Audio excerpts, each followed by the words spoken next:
Thank you, everyone. Thank you all for joining us today. As I said before, I'm Gershon Margolis. I'm the founder of Imperial Advisory. We are a fractional CFO firm.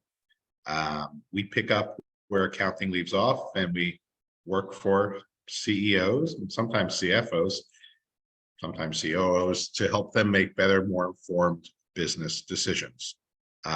As you can see by looking at our team up here, we've got a seasoned, experienced team. We have Barry with over 50 years of experience and other people with lots of experience. And that's what we do. We go into businesses, we help them make better business decisions. Now, besides for finance and strategy and work in that realm, we also try to keep our clients appraised and informed of all sorts of other things. You know, there's HR, there's legal issues, and every company cares about sales. So on our webinar series, besides for dealing with finance related topics, we also deal with other topics like sales. Anyway, so here we are today. We have Jeff Goldberg, and it's really a pleasure to have Jeff today because, you know, we've had all sorts of speakers here and they speak well and they do good work, but Jeff is someone who we've worked with, so we know him extra well. My former partner, who's not here today, but we're still friends with him. Actually, I have coffee with him tomorrow. He came to me one day and he said, you know, you're wonderful, but you need help in the sales department. You have to figure out how to do sales. And so I called up Jeff, and it was really an amazing thing to get to work with Jeff. And I worked with Jeff on and off for a while. We've had several other people on our team that were trained by Jeff. And without further ado, Jeff, please teach us how to conversationally sell. It would be my pleasure, Gershon, and thank you for the very kind words. I appreciate it. Just because I want to respect everybody's time, what time do you want to end this today? We want to end it by noon, okay. And we want to leave a few minutes to ask questions at the end. Boy, so, oh boy, well, I'm going to have to speak incredibly quickly because I've got a lot to cover for you guys today. So we titled this, you know, how do you end your 2023 well and set up 2024 for a bang off start. And I am going to talk about conversational selling skills today, but there are two things I want to make clear for you. First, the first one is that if you're going to set up your next year, and by the way, unless you're in a very highly transactional field where you close business very quickly, right now, everything you're working on is really for either the end of this year or the very beginning of next year. Any prospecting you do right now is really to set up your Q1. So one thing is you want to be prospecting consistently and effectively every single day. Any day that you do not prospect is a day that you cannot get paid somewhere down the line. I wish I could prospect today and get paid tomorrow, but that's just not the way it works. Depending on which service I'm talking about, and I sell several services, including sales coaching, one-on-one or in small groups. I have online sales training programs, and of course I do live sales training for corporations. Let's just take that one. I have an 8-week sales cycle. That means if I get in touch with somebody today and set an appointment in the next couple of weeks, the deal's not going to close till the end of the year. And so I'm actually setting up my Q1. So prospect consistently and effectively every single day. If I don't prospect today, I can't get paid 8 weeks from today. If I don't prospect tomorrow, I can't get paid 8 weeks from tomorrow. So consistent and effective prospecting is the biggest problem I see with every coaching client, every company I walk into. If you're not doing that, it's one of the reasons you're not being successful in sales. The other thing I want to get to before conversational selling skills is as we approach the end of the year, we're going to be coming up on Thanksgiving soon, Christmas, Hanukkah, all those holidays, and you've got to have the right mindset. When I work with people, we work on both mindset and skill sets. And if you have the mindset, what I call head trash, that, oh boy, once Thanksgiving hits, you can't close business. Especially you can't close business the week between Christmas and New Year's. Well, that's a crock of crap, pardon my French, but it's just a crock. I close business every year the week between Christmas and New Year's, just so I can stand in front of people like you and say I did it. There's no time of the year where you can't close business if you are prospecting consistently and effectively and you know how to sell, which we're going to get to in just a second. Finally, before I get to conversational selling, when you get towards the end of the year, maybe it is that week between Christmas and New Year's, be sure to take the time to set a financial goal for 2024. So many times when coaching clients come to me, the first question I always ask is, what's your goal? And so many times they tell me they don't have one. Well, if you don't have a goal, how are you going to get there? So have some type of a financial number. I don't care what that number is for you. If it's 100,000, great. If it's 50,000, great. If it's 10 million, that's great too. But have it written down, have it be specific, and be focused on it each and every day, because what you focus on consistently tends to be attracted into your life. And with that, I'm going to share my screen, and we're going to talk about, once you get all those appointments that I've been talking about from your consistent and effective prospecting, how do you actually sell people? And I call that conversational selling skills. Because to me, sales is a conversation or a series of conversations leading to help the other person choose to do business with you. And the best salespeople always have three qualities. Now, most people think they're the best presenters or the strongest closers, but that's not true. The best salespeople are always, one, the best question askers. If you want to be great at selling, you want to learn how to be a better question asker. They are also the best listeners. And most salespeople, and this is a technical sales training term I'm going to teach you right now, most salespeople suck at listening. We are horrendous listeners. We think we get paid to talk. I get paid to talk, but not when I'm selling. When I'm selling, I get paid to ask great questions, and lots of them, and to listen effectively. And we're going to talk about both those things today. And the third characteristic of all great salespeople are they are incredibly good storytellers. And there's a particular type of story you have to tell when you're selling. And hopefully, if I talk fast enough, we'll get to that today too. So the first thing you have to understand is you're a communicator. When you are in sales, you are a communicator, and there are certain communication principles, which if you don't understand them, you don't need any of the skills or techniques, because you're just not going to make it anyways. The first one is people tend to respond based on how we speak to them, and we create the flow of the conversation. So if I called Gershon's organization and didn't know Gershon or anybody in it, and Gershon happened to pick up the phone, and again, I don't know him, and if Gershon heard this on the other end of the line, who the hell am I talking to? Gershon's most likely response would be to hang up the phone, because why would he want to listen to somebody who's rude and use foul language with them and yelled? Or he might go, well, who the hell is this? Because that's what's called an in-kind response. People tend to respond in kind to how we speak. So if you're having a bad morning or a bad afternoon, that's not the time to be prospecting by telephone. Use email or something else at that point, but your tone of voice is important in how you communicate with people.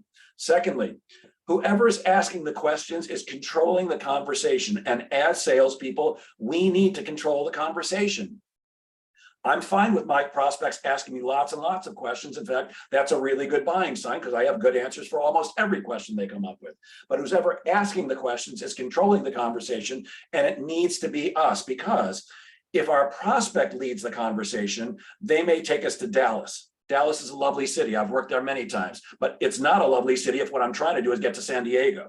So we need to be asking the right questions and controlling the conversation so we can lead our prospect to where we want them to go, which is to end up choosing to do business with us. Notice I didn't say that we sold them.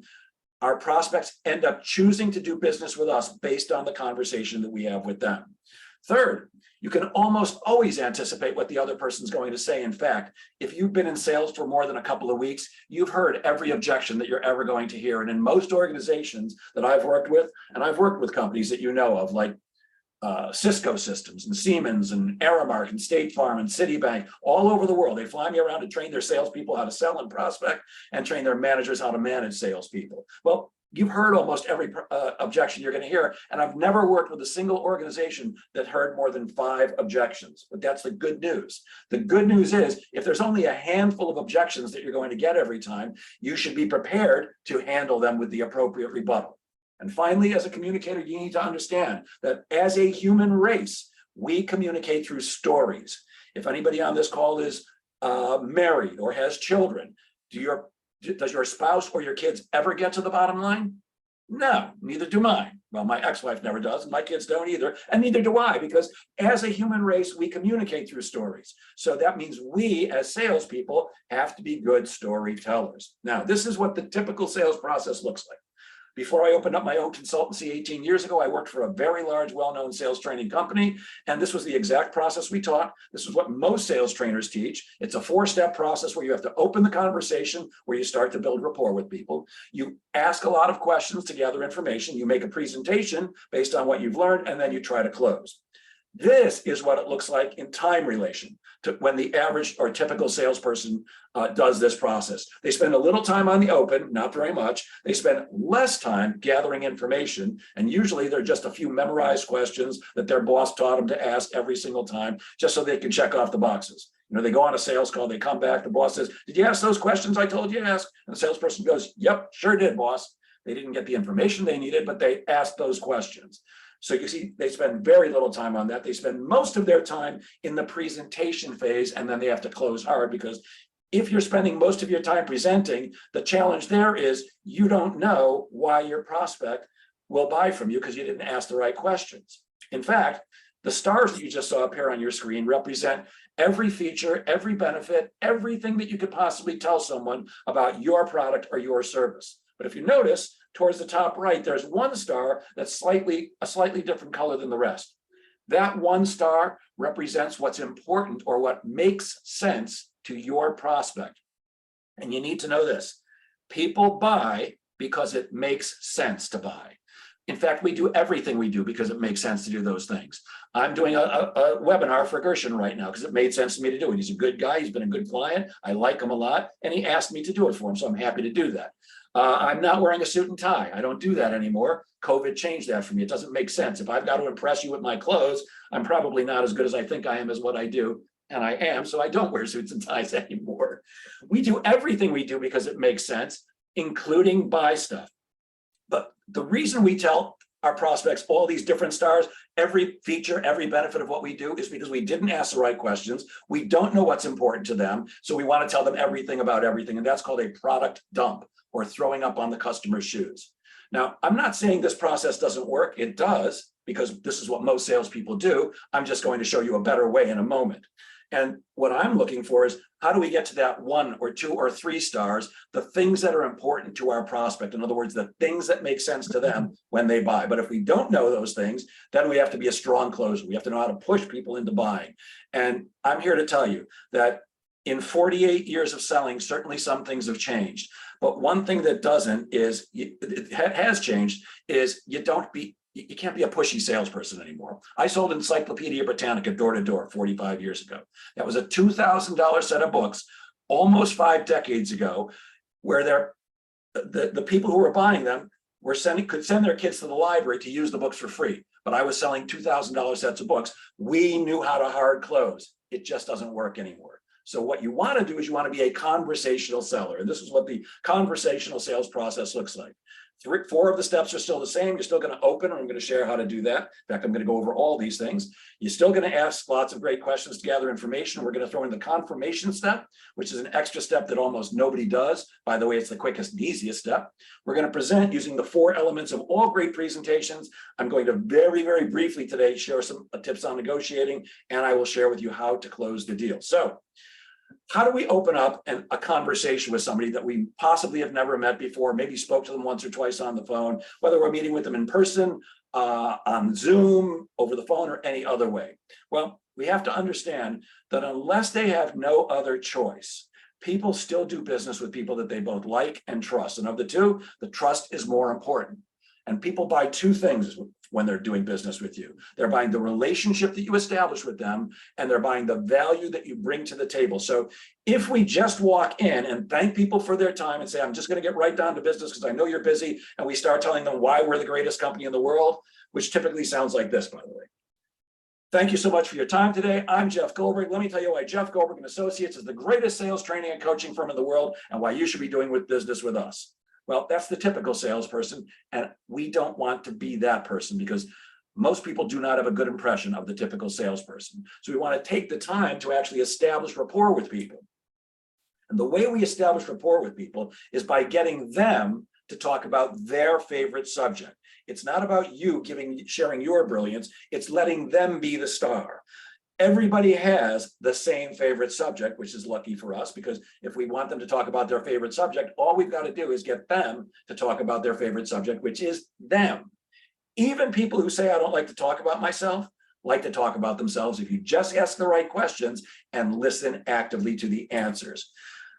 I never, ever, by the way, start a meeting by thanking people for their time. When you do that, what you're doing is you're lowering yourself and elevating your prospect. And that's what we used to be taught. Bow down to the almighty customer. They know all, see all. The customer's always right. Guess what? The customer's not always right.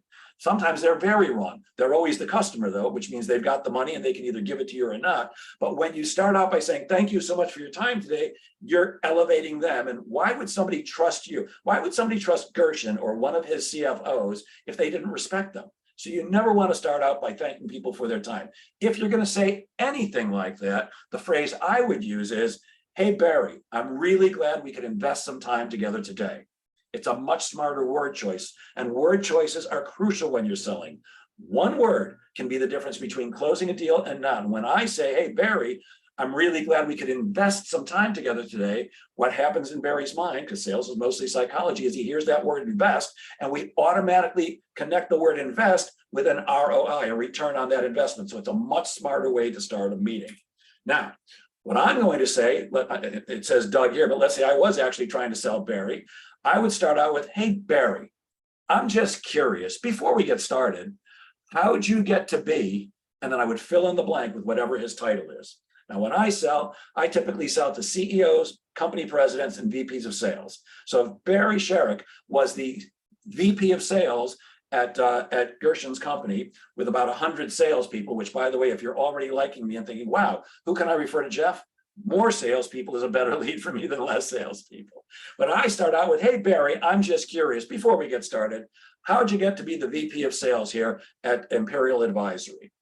Well, then I'm going to do the most difficult thing for salespeople to do, which is shut up. Stop talking. The smartest thing you can do, the vast majority of the time in sales, is shut up and listen. And I'm going to let Barry talk about his favorite subject himself. And what typically happens in my world, again, selling to CEOs, company presidents, and VPs of sales, is I get 4 to 7 minutes of their resume. I get them talking about themselves, where they went to school and their first job, and then they got promoted, then they got recruited away, then they did this, and then they did that. And all I'm doing is listening actively and paying attention to them, because what happens on a subconscious basis is when I don't walk in and thank them for their time and start pouring my heart out about why we're so great, and instead I'm interested in them, Barry starts thinking, again, on a subconscious or unconscious level, he starts thinking, this Goldberg guy's all right. He's not the typical salesperson. I think I'm going to listen to him. In fact, I think I like him a little bit. And that's exactly what I'm trying to do. I want people to start to like and trust me. Now, I said, hey, Barry, I'm just curious. I'm just curious is what I call a softener. And a softener is a word or a phrase that you put before a question, which softens the question and makes it more conversational. Because what I really want to do is ask a lot of questions. But when you interrogate people, they get shut down. You can't see it, but I'm crossing my arms here. Well, that's the last thing we want. So I put a softener like these. I'm just curious, out of curiosity, off the record. I put a softener before almost every question I ask. So, hey, Barry, I'm just curious, before we get started, how'd you get to be the VP of sales here at Imperial? And then I shut up and let him talk. And while he's talking, I'm nodding my head. I'm making eye contact with him. I'm taking some notes on what he's telling me. I'm doing everything I can to encourage Barry to keep talking, which makes him feel special. And that's exactly what I'm trying to do. I want Barry to feel special, because if I make him feel special, which most people don't feel most of the time, he starts to like and trust me. And that's exactly what I'm trying to do. Dale Carnegie, who wrote the book How to Win Friends and Influence People, said, it's better to be interested than interesting. And Mary Kay Ash, who founded Mary Kay Cosmetics, said, pretend every single person you meet has a sign hanging around their neck that says, make me feel important, make me feel special. Not only will you succeed in sales, you will succeed in life. So that's the way we start out to establish rapport. Now, after that, we've got to get to the questions, which I already told you is the most important part of the sales process. 95% of all sales that don't close because you probably blew it in the question asking phase. Now, when I make an appointment with Barry to go and meet with him to discuss me possibly doing training for his organization, I believe that I have the right to ask Barry some questions, and I'm pretty sure he expects me to ask him some questions because he knows I'm a salesperson, but I still want to make sure I have the right to ask those questions. And I have a belief. If I can get Barry to ask me a question, and I answer his question, I then have the right to ask questions too, and that's exactly what I want to do. So after I let Barry talk about himself, I'm then going to say one of these things like, hey, Barry, would it help if I tell you a little bit about my company? Or would it help if I go first? Or would it help if I tell you about JG&A? And because Barry's agreed to have a meeting with me, when I ask him this question, what do you think he's going to say? Well, Barry's going to say yes, because Barry thinks I'm now going to pitch him. Barry thinks I'm going to tell him everything about my company, which is why I'm having this meeting with him. I'm not going to do that, but that's what Barry thinks. And when I say to Barry, would it help if I tell you a little bit about my company? And he says, yes. In essence, he said, what is it about your company? So I'm now going to answer his unasked question with my brief commercial. See, I do want to interrogate the prospect, just like a detective with a prisoner, but that shuts people down. So once Barry says, yes, tell me about yourself, I'm now going to give him what's called my brief commercial, also known as an elevator pitch or a 30-second commercial. This is absolutely not when I'm going to tell Barry everything about everything. That's going to come later on after I've asked him a bunch of questions. So to develop your brief commercial, if you don't have a good one now, you're going to tell people who you are, who your company is, and most importantly, how you help people or organizations like them or theirs. That's what people are listening for when you're selling to them. What does this do for me? In sales, we call that the WIFM, W-I-I-F-M, which stands for what's in it for me. Your prospects and my prospects are constantly listening for the WIFM in everything that we're discussing with them. So in my brief commercial, I've got to let Barry know what's in it for him. And in order to put that brief commercial together, you have to be able to answer these questions. What is it that we sell? What makes us different? And most importantly, while we're not typically the least expensive option, people choose us because, and you have to fill in the blank at the end of that. I'm going to give you a hint about what do we sell. Of all the industries I've trained people in, and it's kind of difficult to find an industry that I have not trained in over the last 48 years, of all the industries I've worked in, people who sell advertising is the one I've done the most training in, not because I've tried to, it's just one refers another and refers another. So when I've got a room full of advertising salespeople and I say to them, what do you guys sell? Well, if you think they say I sell advertising, you're absolutely right. That's exactly what they say, but that's not what advertising salespeople sell. Advertising salespeople sell making the doorbell ring, making the cash register ring. That's the benefit. Yes, they're selling advertising, but nobody cares about the advertising. They care about bringing in more customers, just like I don't sell sales training or sales coaching.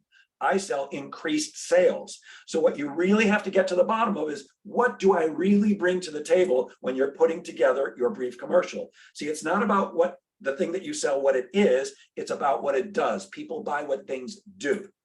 So here's something else to consider.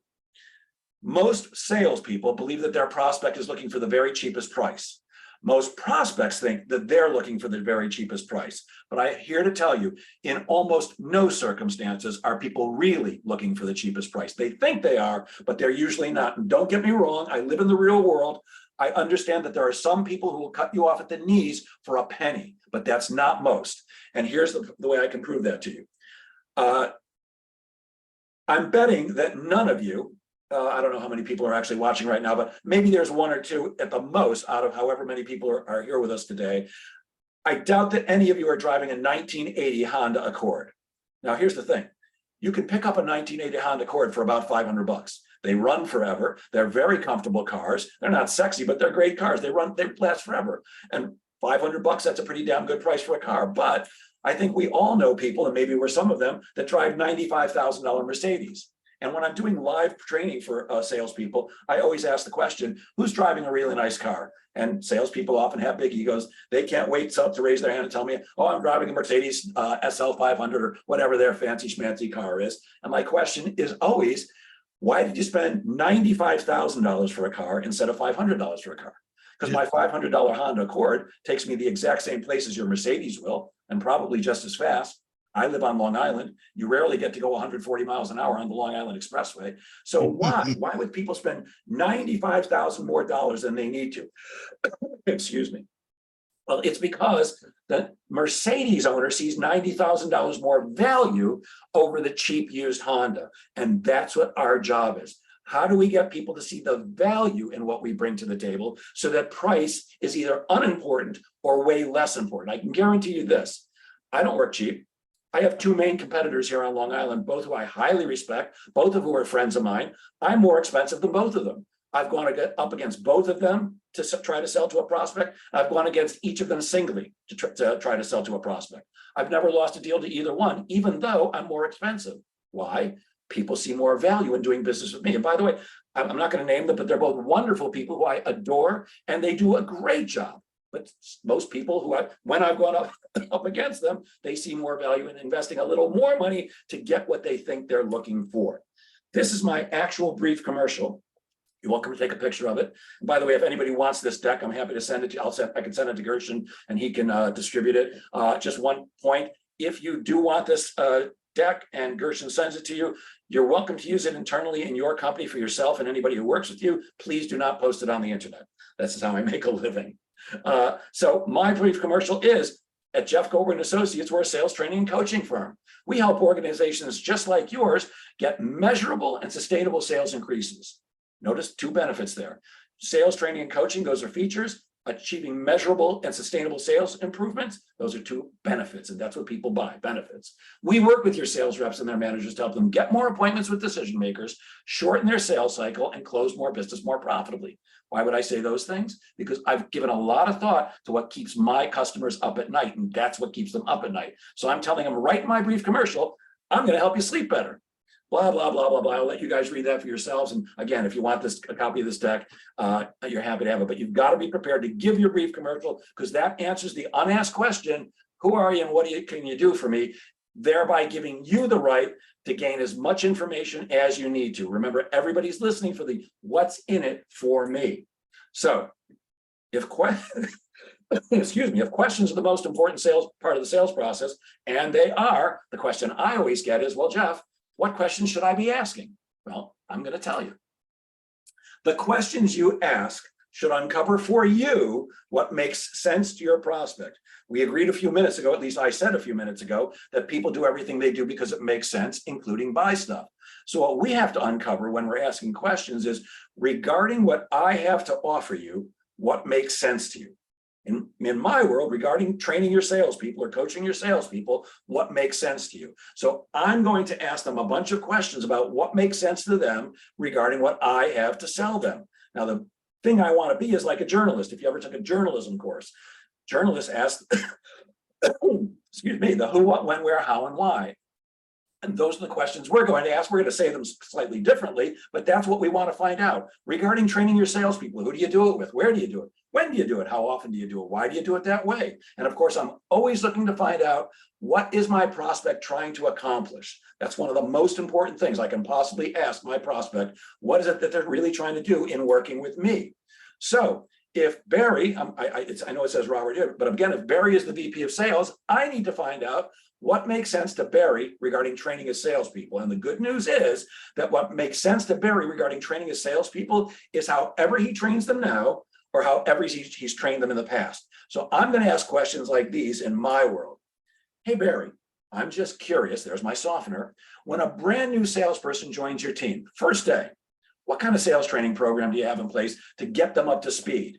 And then I'm going to do the most difficult thing for salespeople to do. I'm going to shut up and I'm going to let Barry talk, and he's going to explain to me what he does to train his brand new salespeople.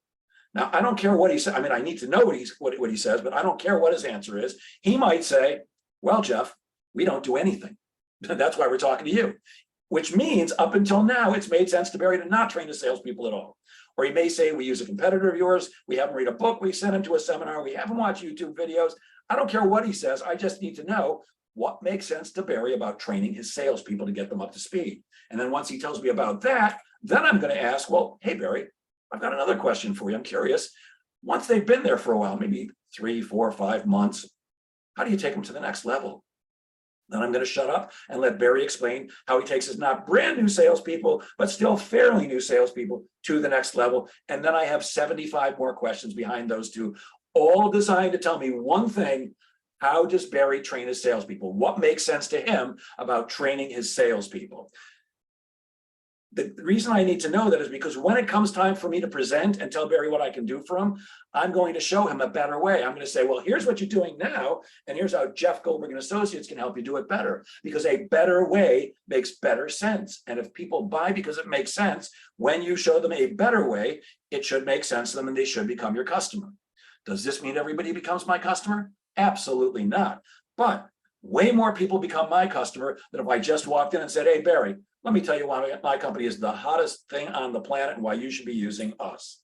And I'm always going to make sure to ask future-based questions. My favorite one is, hey, Barry, let's say you and I agree that we're going to work together. Notice I did not say, let's say, Barry, you decide to work with me.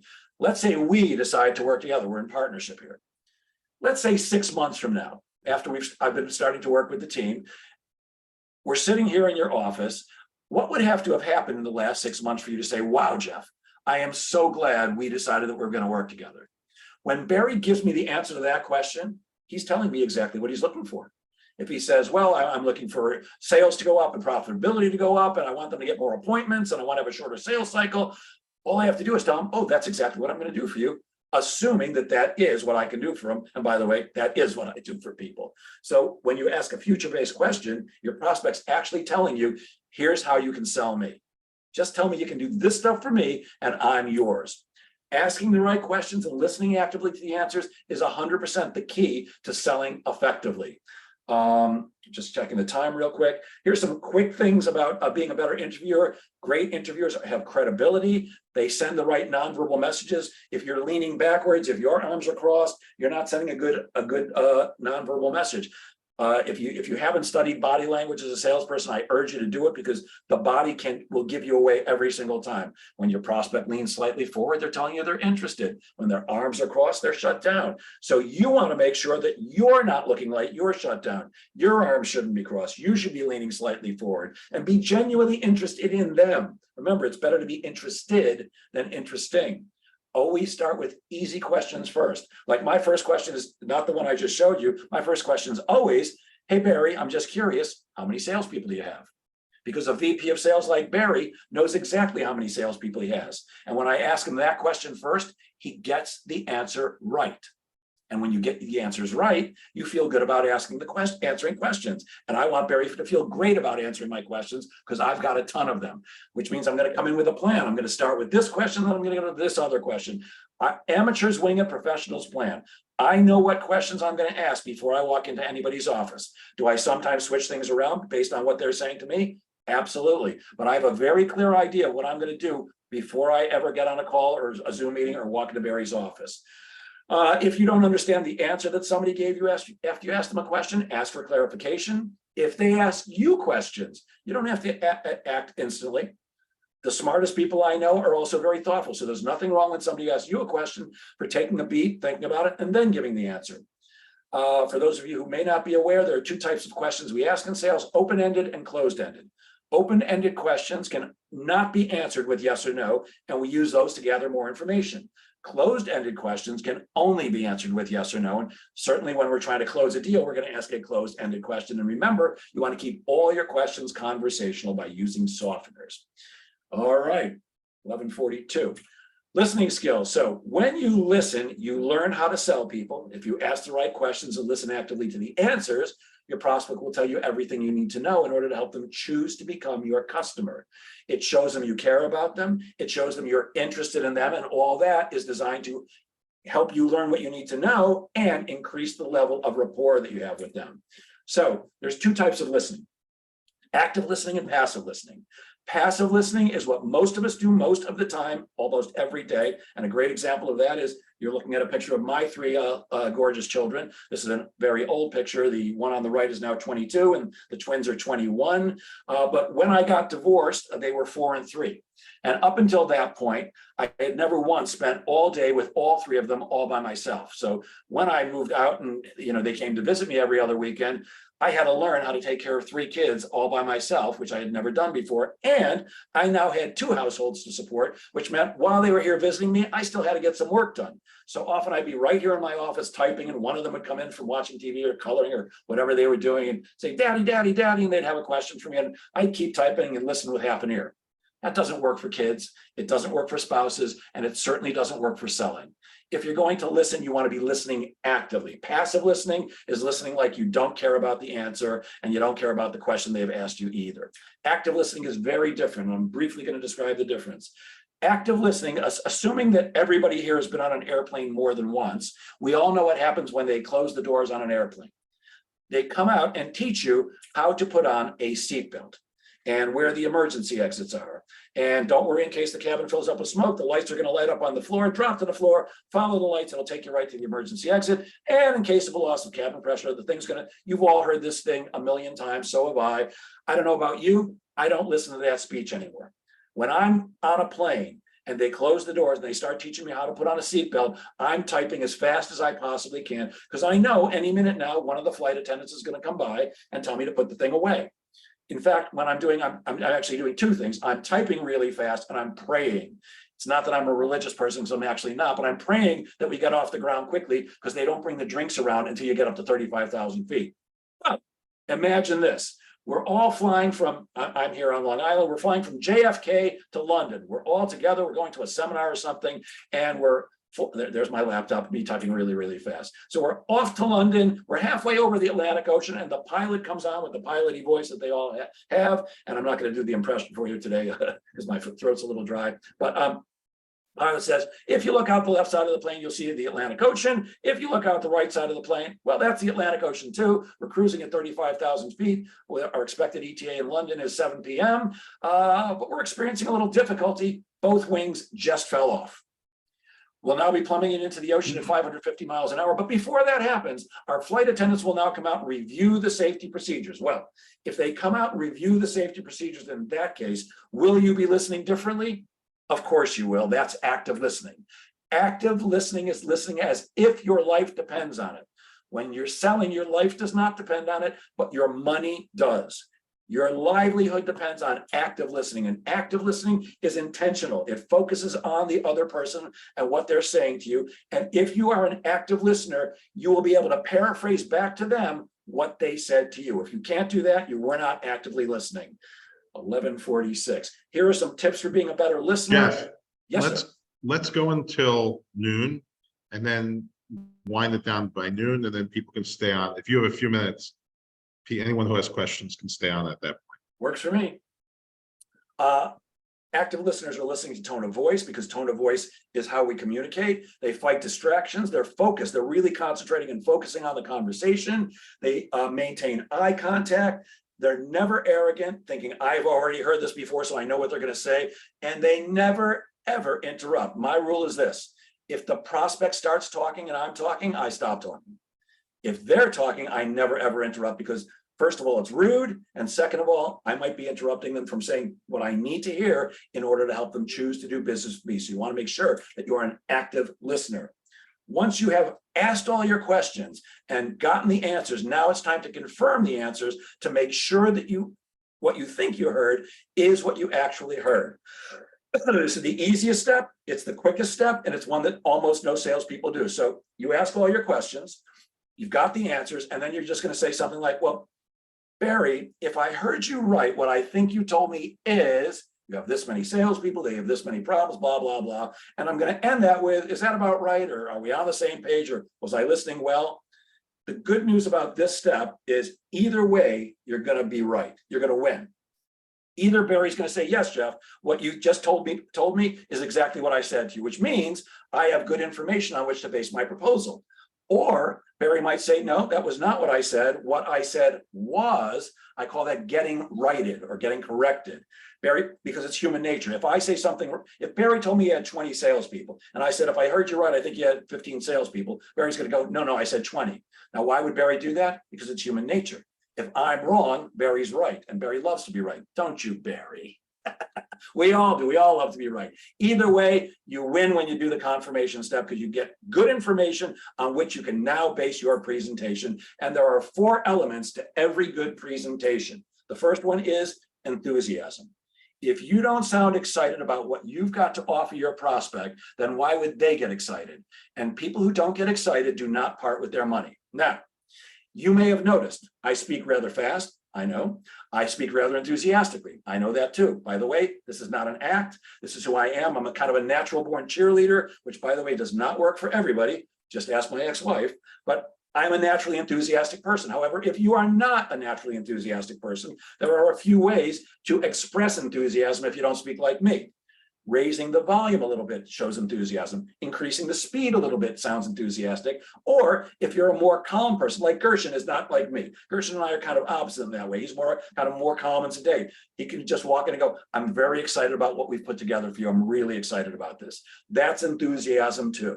So you want to make sure you're using enthusiasm. The second and third thing, and this is a crucial concept. If you haven't listened to anything so far, I want you to get this. You're going to talk about the features of what you have to offer and the benefits of what you have to offer.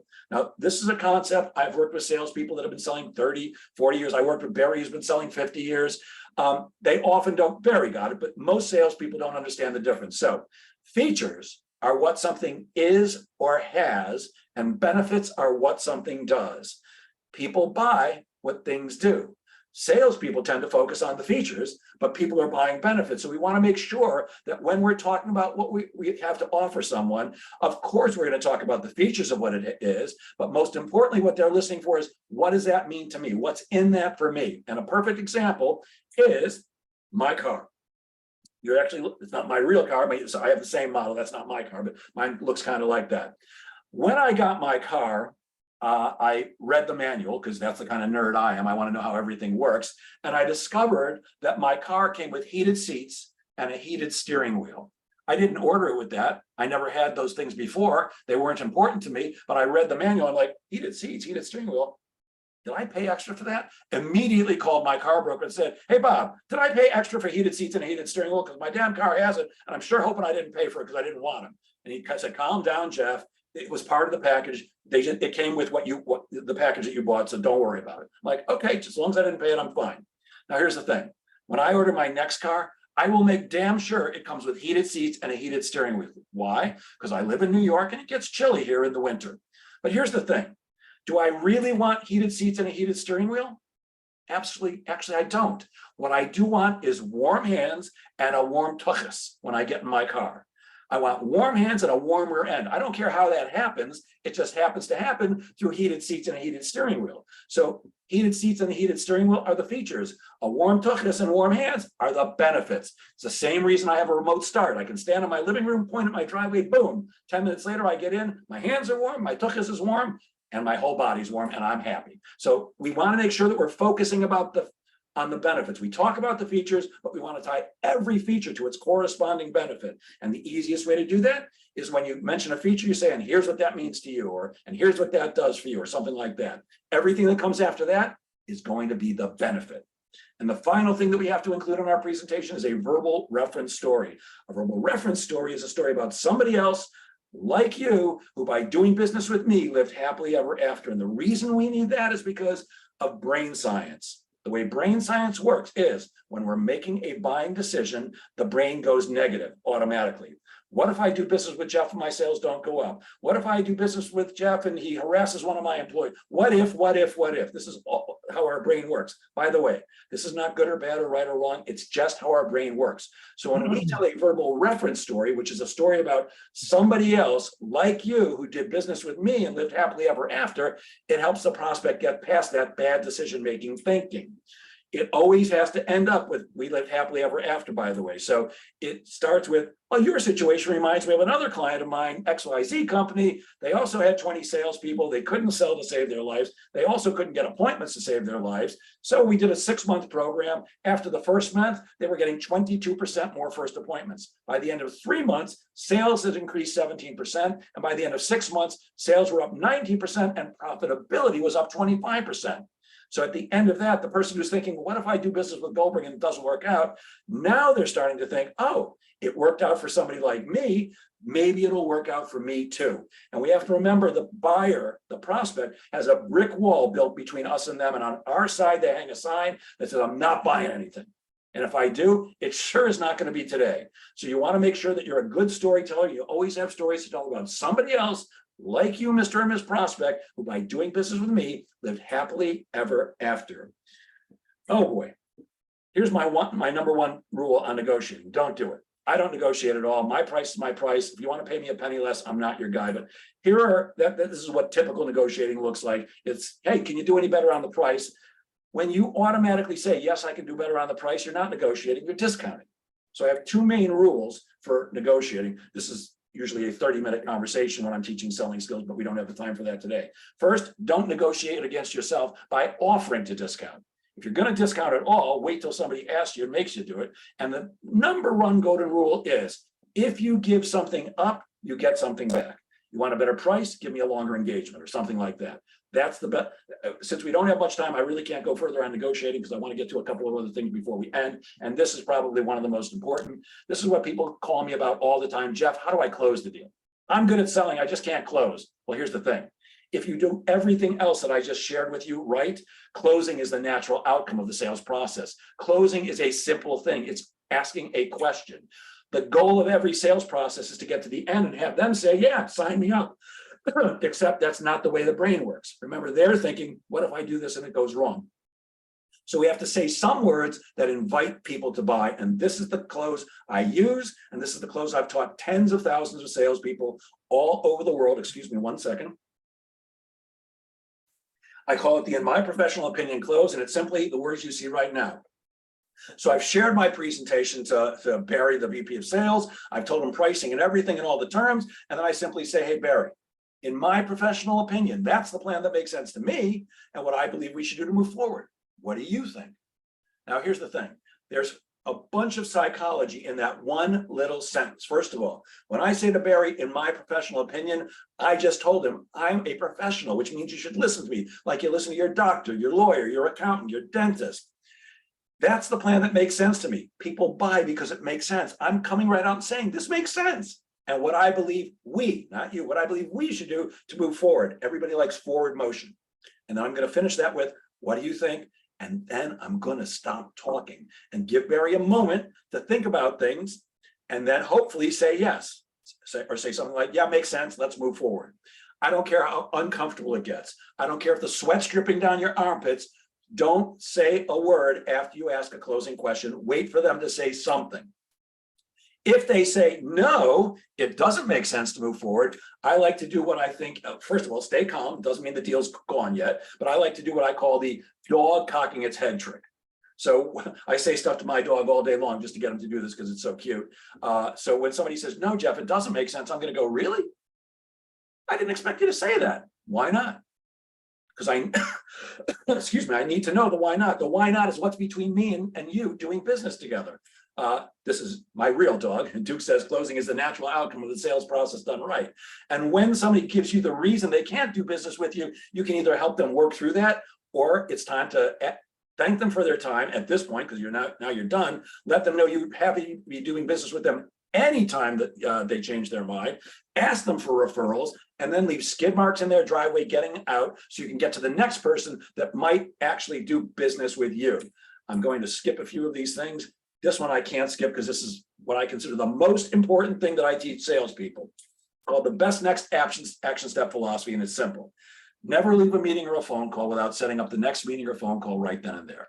If you're getting ghosted, if you're having client prospects who are talking to you and then disappear on you, it's because you're probably not doing this. Never leave a meeting or a phone call without saying something like this. Hey, you know what? This has been a great meeting. Here's what I think we should do. I'd like to go back to my office, think about everything we talked about, put together an outline of ideas on how we can increase sales at Barry Co. And I'd like to come back and share that outline of ideas with you next Tuesday at 3. If Barry says yes to that, I know one thing for sure. He's interested, because a busy executive like Barry is not going to give me some of his valuable time and then agree to give me more of his valuable time unless he's interested. If, however, he says, just call me next week or call me next month or call me when hell freezes over, which is pretty much what he probably means anyways, then I know I'm wasting my time, and I'm not in the wasting time business. Time is the one thing you can't get back. You can usually get your health back if you try. You can always make more money, but you cannot get your time back. So if you learn nothing else from me during this hour or 45 minutes that I've been speaking, please remember, always get a best next action step. Okay, we don't have time for this, so I'm going to go right to the end here and share this with you. This is my contact information. If you have any questions or anything I can help you with, I'm happy to do so. I always like to tell people, I always have my big boy pants on, which means if you're calling me every day for 5 hours a day, I guarantee you we're going to have a conversation about you paying me. But if anybody listening to this webinar now or on the replay, you got a question, call me up. I'm happy to help. I find that the more I give, the more I get. I do sales training for organizations of all sizes. I do one-on-one and small group coaching. I have brand new online sales training programs. I've given you these QR codes for both of them. One is Conversational Selling Skills, which is what we went through quickly right now. The other one is Professional Prospecting. If by some chance you are interested in these programs, you're welcome to reach out to me and I'm happy to talk to you about them. I can tell you this, they cost $495 each, $495. That price is going up to $3,000 in a couple of weeks. So if you are interested, now would be the right time to get those. And also I run a sales group on Facebook called the Sales Pro Network. We've got about 1,300 members. It's a place you can come and network with other salespeople, ask questions, get advice and coaching. And every Friday at 10 a.m. Eastern, I do a live interview with somebody who can add value to the profession of sales. This week, it just so happens I'm going to be talking about, I think I'm doing the same thing I just did for you guys on this week. But usually we have an interview with somebody who can add value to the profession of sales. And I know Gershon wants to do some Q&A, so I'm happy to do that. Before I do, I just want to say this to you. As someone who teaches other people how to manage their time more effectively, I'm acutely aware of the value of time, and I can't tell you how much I honor and appreciate the time and attention you've given to me today. I hope it was useful for you, and thank you, Gershon, for having me. And now, if you have questions, I'd be happy to take them. Don't all raise your hands at once. Gershon, is there anything in the chat or anything on LinkedIn? We got one thing on the chat here. Excellent presentation. What is your rule of thumb when there is conversation selling? When do we drop the prospect and reconvene in 6 months or 1 year? When do we what? Drop the prospect? Yeah, and when do you put things on hold? Yeah, so what I'm looking to do is maximize the value of my time. If people are engaging with me, they're returning my calls, they're returning my emails, they're taking more meetings with me, I'm not giving up for a long, long time, because that means you're very interested, unless I've discovered that you just don't have the money or you're BSing me or something. What I will do is, if you're not responding to me, I will get in touch with you less and less and less as time goes on. So one thing to understand is anything that exceeds your average sales cycle has a statistically lower chance of closing. So I shared before, when I sell sales training, I have an 8-week sales cycle. If we get to 9 weeks, it doesn't look as good as it did the week before. 10 weeks is worse. 40 weeks is worse. That doesn't mean you won't decide to do business with me at 40 weeks. It just means it's less likely. So at 40 weeks, you're probably getting an email from me maybe once a month, once every 6 weeks. Whereas initially I'm calling you, I'm following up with you. There does come a time when it's time to just say, I'm wasting my time chasing this person. And I have a number of methods that I use to re-engage people who aren't.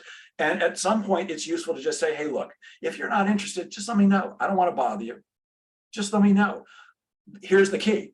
You can't do that, though, unless you're consistently and effectively prospecting. If you have a full pipeline of appointments and lots of people who are already in the pipeline talking to you, you can afford to lose a deal here and there.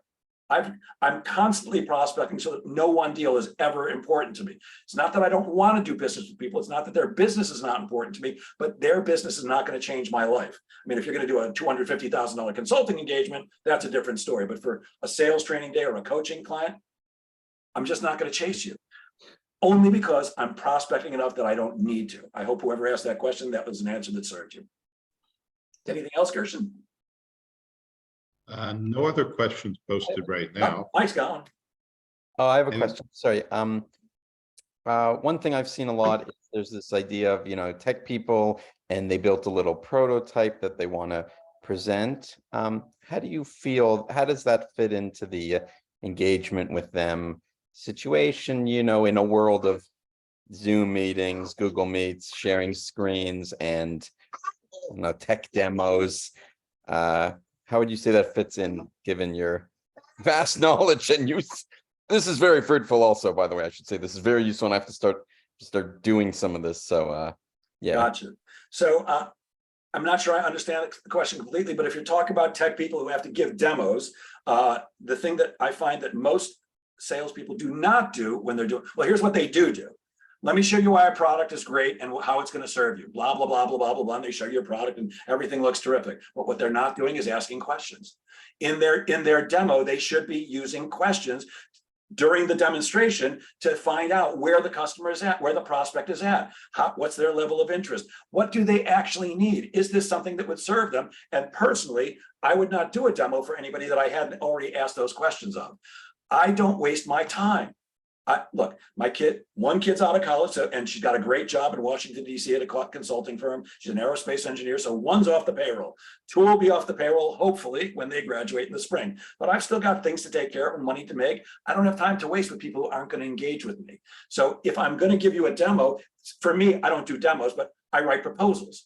Only takes me 20 minutes to write a proposal, but I don't write them willy-nilly. That's 20 minutes of my time. I don't have 20 minutes to spare.